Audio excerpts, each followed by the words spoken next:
Hello again, everybody, and welcome to another edition of Grace to All with Paul Gray. And those of you who've been with us for a while, you see a familiar face here today. My friend Rannie Childress is with us, and I looked back and I interviewed him before back in November and December of 2020. So it's been over 2 years, but we've seen each other since then, and actually been on some different things with Mike Zenker and some friends in Canada and stuff together. But it's great to see you, Rannie, and welcome back. Good to see you, Paul. Glad to be here. Thank you. And you guys listening, you can tell that even though we're both in the United States, we speak two different languages. That's true.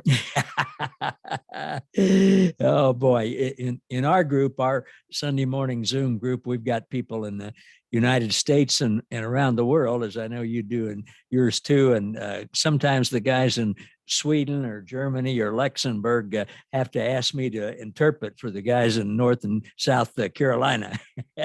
Yeah, we have had the same thing happen. Yeah.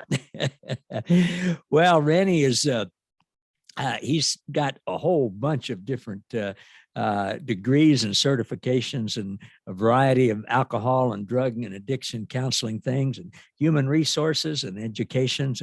He's been a senior pastor and CEO of Grace Ministries at Rapha since 2010.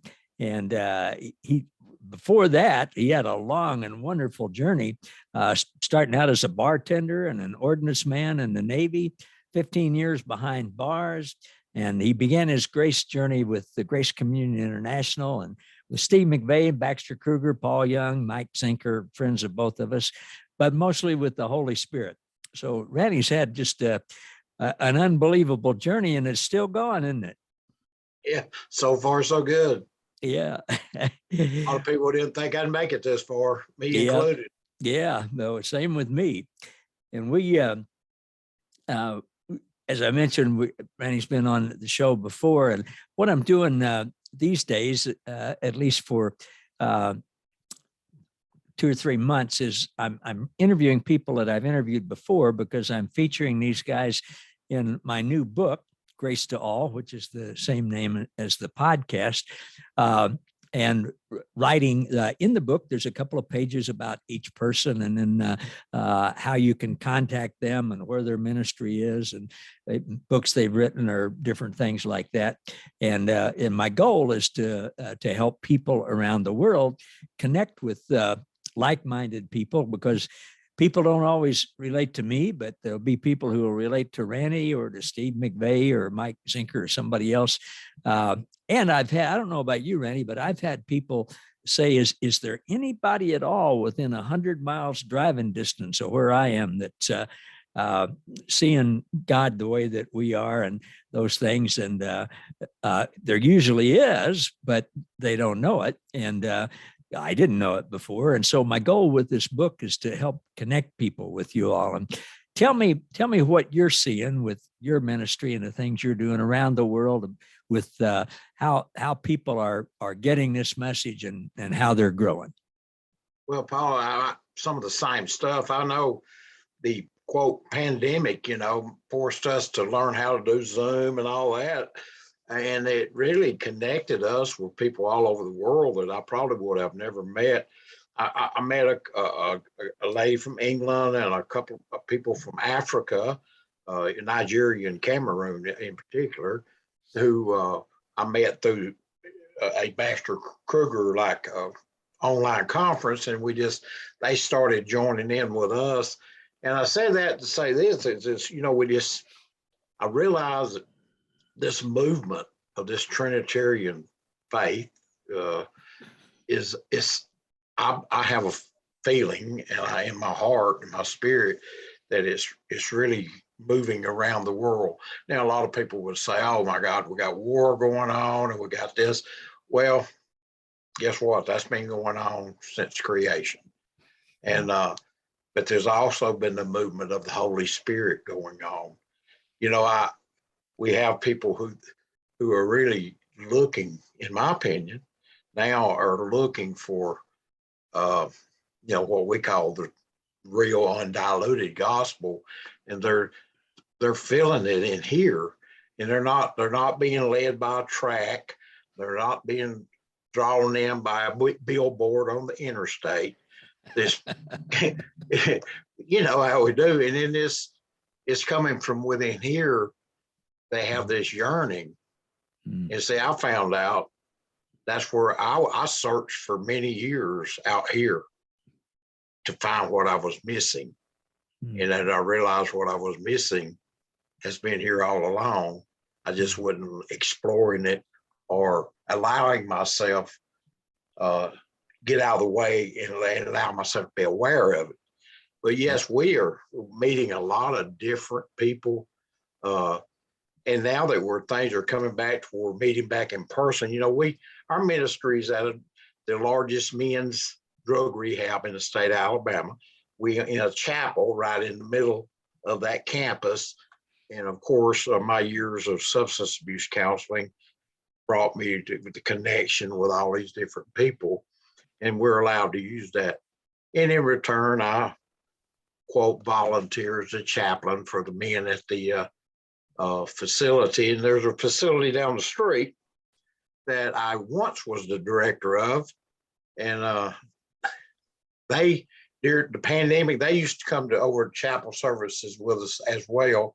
And last Sunday was the first time they'd been back in 2 years. And they were allowed to come back. So we had a packed house. They were bussed over because they're only a couple of miles away. And some of those guys know me because I do a little work at that facility as well. I kind of helped build that one back in the day. And a guy wanted to see a chaplain, and they said, we don't have a chaplain, but we know one.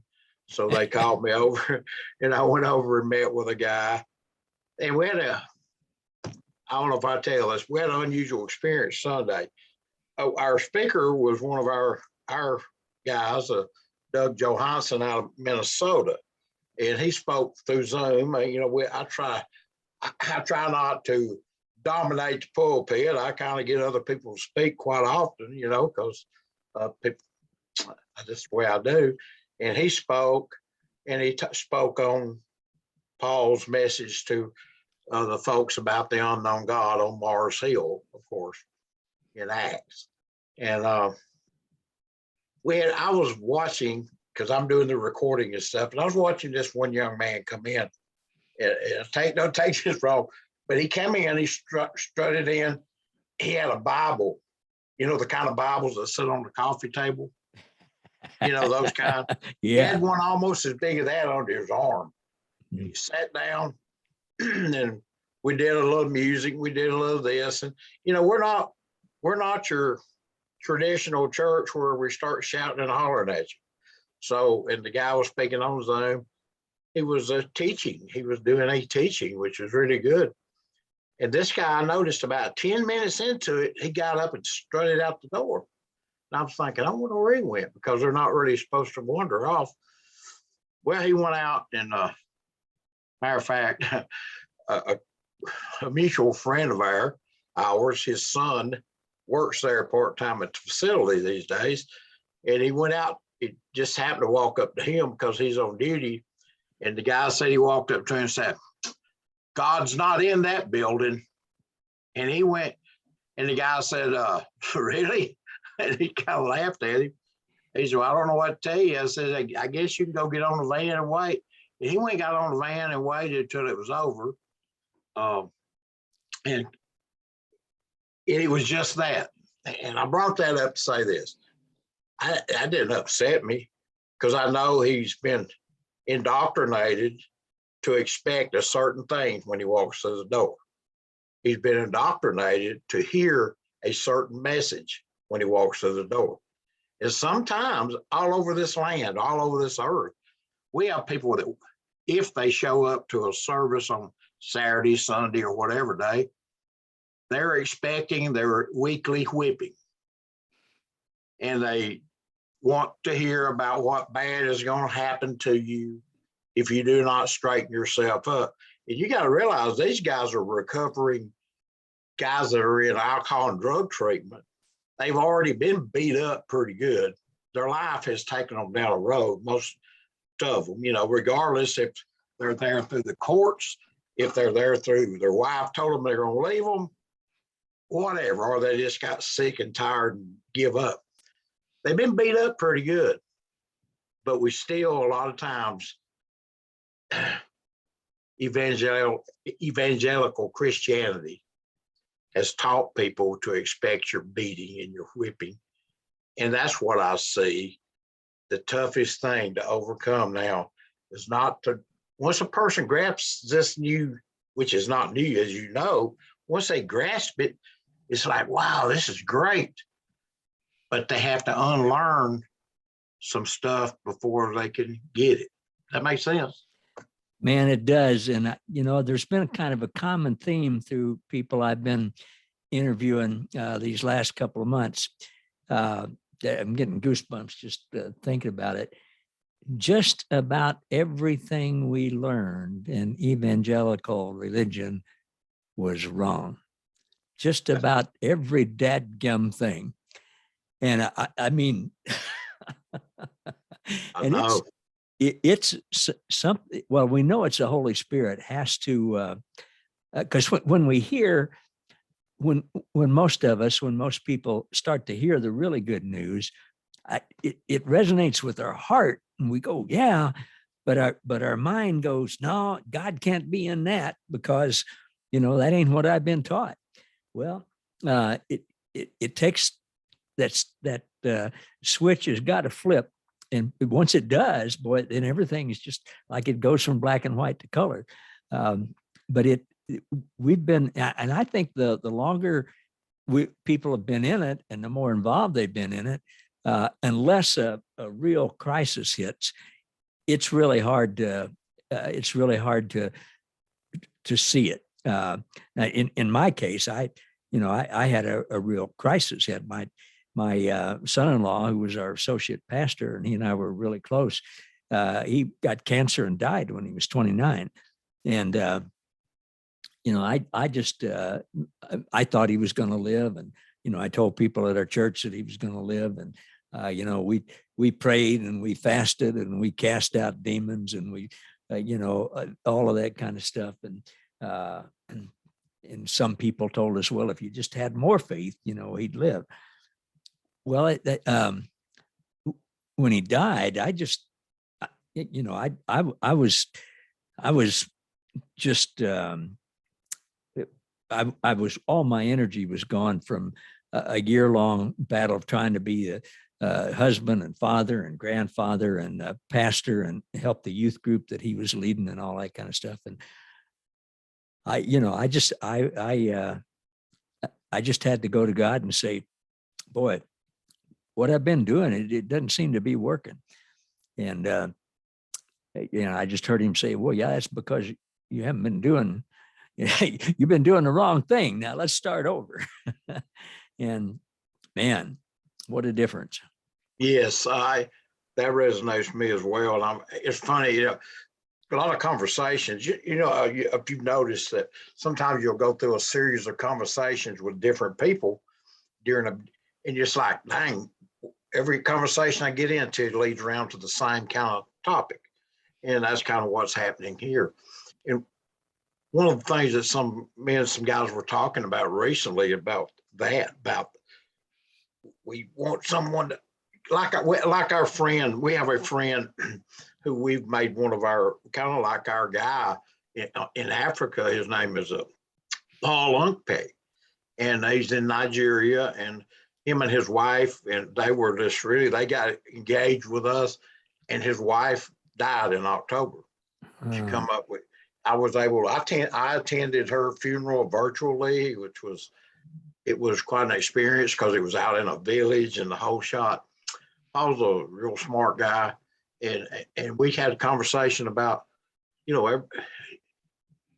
he and his wife had ended up kind of being alone because where they were, this stuff that we believe, that's not of God, of course. And some of his pastors around there told him, the reason your wife died is because of your beliefs. Oh, man. The reason your wife died is because y'all's prayers weren't answered. Mm. And we got in a conversation about that. And the reason his wife died is because I don't know. I don't know why his wife died. I just know she did. And I know that I'm not smart enough to know why that was allowed to happen when it happened. It has drawn him and his children closer to us. His little 9-year-old daughter calls my wife and I Mama and Papa, you know, because I mean, his wife on her deathbed told him, stay with those people. Here's what he said. She said, stay with those people. They are speaking life. And she passed away. Wow. Yeah. Wow. And because it gives me chills because we got to be, her name was Blessing of all things. And, but you know, there's a lot of that goes on. You know, people say, oh, the evangelicals, you know, they pray for something like what you're talking about. If it doesn't happen, then it's got to be somebody didn't have enough faith, or somebody had a secret sin, or some along those lines. I'm sure you've heard Paul Young. I got to know him fairly well, and he's, you know, one of the stories he tells about one of his family members was dying like that, and he had like another relative through marriage or something. I'm not getting all the details, but he said the person was at the hospital telling him, said, you know, if we'll pray and have enough faith, she'll live. And Paul, you know, he said this, he said he used to be very kind of sharp tongued anyway. And he said he went and told the guy, said, okay, if she dies, whose fault's it going to be? Point them out. And he couldn't. And he's, it's one of those things that the guy was trying to put the guilt trip on somebody because the person died. And your son-in-law died. Mm-hmm. Our new friend died. I've known people who died that everybody just posted up and prayed and prayed and prayed. And they never say, well, the old fallback, well, it was God's will. Well, yeah, everything that happens is God's will. But you know what? I don't think that I'm gonna be smart enough on this side of the veil, as we say, to explain why this one dies and this one lives, why this one is healed and this one is not. But I certainly don't think it's because of anything that we are unknowingly doing or that type of thing. Because God wants to heal you, you're healed, which we are healed. We just hadn't stepped into the complete healing in our life, you know what I mean? Yeah. Yeah. Yeah. That along with other things, we've just been taught wrong things. And, you know, it's not, the people aren't the enemy. They're just ill-informed and just repeating what their generation before taught them and taught them and taught them. And I've come to realize, Rannie, that as you mentioned earlier, all through the years, there have been people who have understood and known God's unconditional love and fatherhood and Jesus' finished work. But all through the years until recently, and it still happens in some places, the church would persecute them. Sometimes set them on fire or put them in prison or whatever. That's what Saul was doing before he became Paul. And they just, they'd get rid of people who thought like that. Well, today, this is why I'm so excited about today. With the internet, there's too many of us now. It's you can't just squash this little group here and that little group there and go on. If somebody's a thinking person and they hear something like, well, Jesus' finished work includes all people and we're all included, and they go and Google that, they find your name and my name and Paul Young and Baxter Kruger and Steve McVey and all these different people around the world. And a thinking person goes, wow, I didn't know so many people believe that. And it's a good time. It is a good time to be alive for a lot of reasons, but because of the internet thing, at least seems that way to me. Yeah, I agree. Because I mean, when I started searching around, I mean, my first, of course, I started out in a lot of different things. I've dabbled in a little bit of everything, but I was involved with the GCI, which I am still loosely affiliated with them, but which used to be the Worldwide Church of God Right. made a big change in philosophy.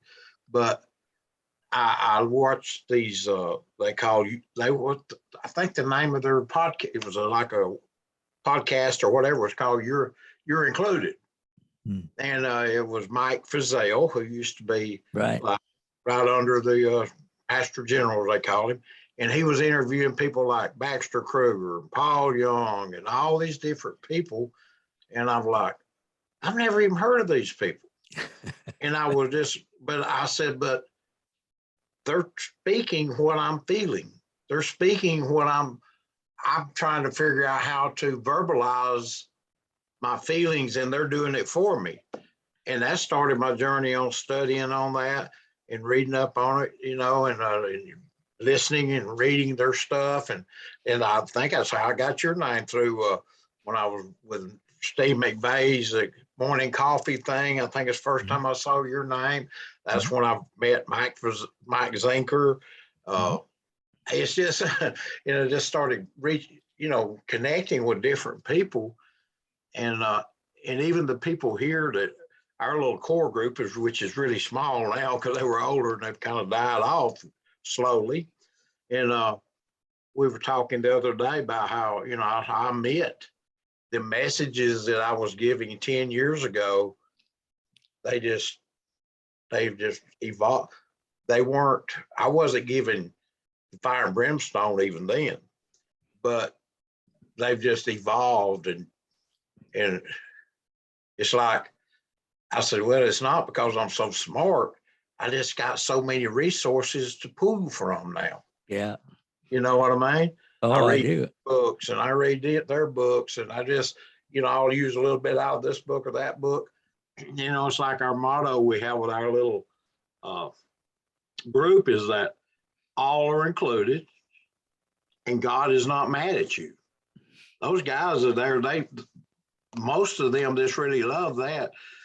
A guy wrote some kind of like a little,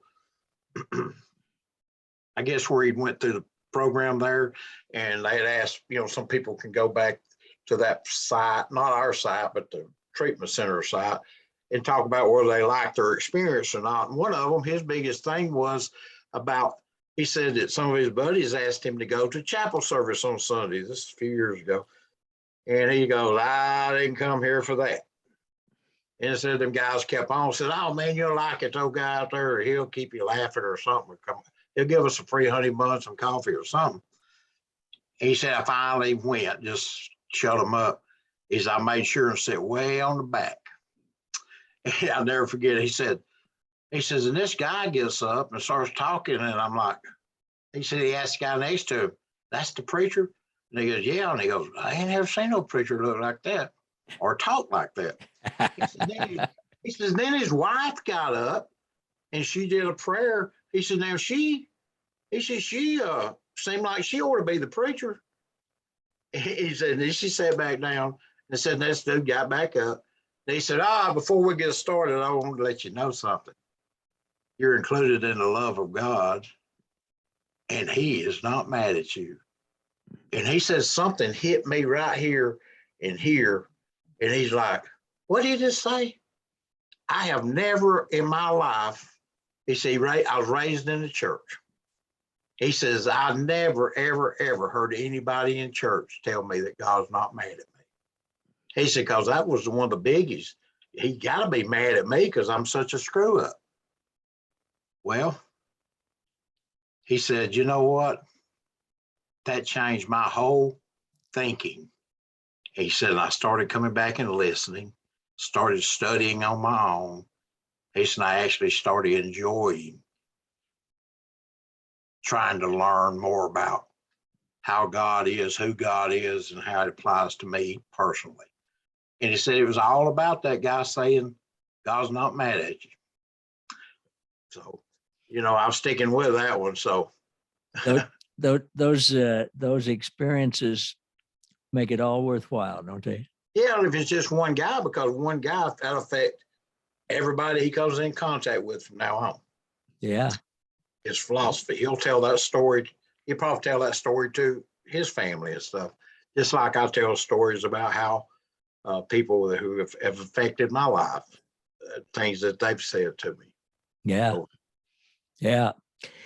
Rannie, we're about out of time, but on our next podcast, which people will see a week later, I'd like to talk some more about the people that around the country, around the world. You mentioned Pastor Paul in Africa, but I know you've got other people that are pastors that are part of your group that you've included. And I'd like to talk about them and what they're doing. That'd be all right? That'd be good. I got several I'd like to bring up. Good. Well, before we finish this one, tell people how they can connect with you and how they can contact you. Well, the easiest way to go to our website, it's www.trinitariangraceinternational.com. And you can go there and it has our email address, contact information. But the email, if it's real simple, is chaplain, CHAPLAIN 170 @gmail.com. That comes directly to my box, and we'll answer you pretty quickly if you want to. Good. Say something to us. Good. Is that 170? Is that how old you are? That's getting close. Randy, thanks so much for being with us on this episode. And people will see us again a week from now, but I sure appreciate it, and sure appreciate all you're doing, my friend. All right. Thank you. Thank you for having me. Sure. Thank you all for listening and being a part of another edition of Grace to All with Paul Gray, and today with my friend Rannie Childress. We'll see you all next time.